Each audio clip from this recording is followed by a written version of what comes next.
መጡም አይጠቅሙኝም ቀሩም አይጎዱኝም ነው። ምክንያቱም እኔ አላህን ይዤ ነው ስራን በመስራት ነው ልኖር የቻልኩት እንጂ እነሱ አላኖሩኝም ነው። ማስታወቂያዎቹ እነሱ አርሴናል የምትላቸው ሰዎቹ ፍራንክ ቢቀበሉ ለራሳቸው ነው፣ ቢያገኙ ለራሳቸው ነው።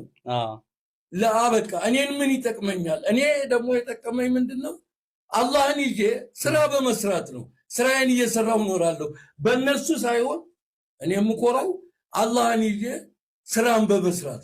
እስኪ ቤተ መንግስት የነበረውን የአንበሳዎቹን ገጠመኝ እስኪ ያጫውተን።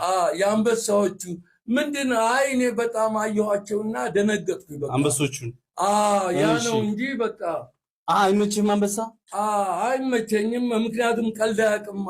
አንበሳ ቀልድ አያውቅማ። አንበሳ ምንጊዜም ከአንበሳው መንጋጋ ማን ያወጣል ስጋ ነው ነገሩ። ስለዚህ ካገኘ አይለቅህም ነው። ይተናኮላል፣ ይገላል። ደግሞ እሱን ማን ይችላል? ማንም አይችልም። ከአንበሳ መንጋጋ ማን ያወጣል ስጋ ሆነ እኮ። ማን የወሰደህ እዛ ቦታ? ናቲ ነው፣ ናቲ ተስፋዬ። እሺ እሱ ወሰደኝ። ከዛ በኋላ እኔም ትንሽ እንደመደንገጥ አልኩኝ። አንበሶቹን ስታይ አጥር የለም ነበር እንዴ? አጥር አለ፣ ግን ላይኛው ክፍት ነው። ላይኛው ክፍት ነው። ይሄ ባዶ ነው፣ እንደዚህ ባዶ ነው። ከላይ ጣራ የለውም።